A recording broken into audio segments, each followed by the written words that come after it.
На востоке Украины прошли похороны командира сепаратистов Алексея Мозгового. Его убили при неясных обстоятельствах 23 мая. Похороны состоялись 27 мая. На них присутствовали члены его подразделения батальона «Призрак» и жители Алчевска, находящегося под контролем сепаратистов. Неясно, кто организовал убийство Мозгового. Ранее он пережил несколько покушений на свою жизнь. Мозговой не ладил с лидерами сепаратистов в Луганске, однако они обвиняют Киев в убийстве Мозгового.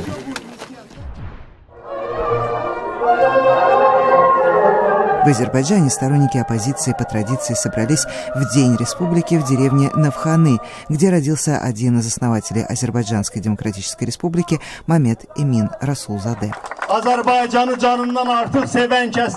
Лидеры оппозиции подвергли критике нынешнего президента Ильхама Алиева и заявили, что Азербайджан вновь обретет свободу. В последние месяцы в Азербайджане были арестованы несколько оппозиционных активистов, диссидентов и журналистов. На Западе осуждают подавление свобод в Азербайджане.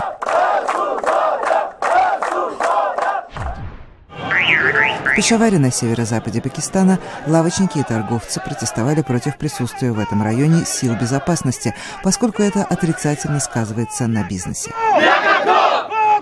По словам протестующих, жители не могут припарковать машины в торговом центре. Протестующие также потребовали разместить штаб-квартиру полиции в другом районе.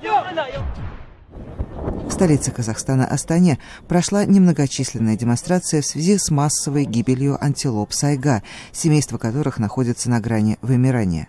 Почти все антилопы этого семейства обитают в Казахстане. По словам властей, в последние недели обнаружены около 120 тысяч мертвых животных, то есть половина представителей семейства. Причина гибели антилоп сайга не установлена. Ранее полиция задержала одного из активистов, однако не запретила проведение демонстрации. В завершении акции демонстранты легли на землю и притворились мертвыми. В Таджикистане около 120 призывников в погранвойска приняли присягу на церемонии в Душанбе. В этот день, 21 год назад, в Таджикистане были сформированы погранвойска. К призывникам обратился командир российского подразделения, дислоцированного в Таджикистане в качестве советника по несению службы на границе.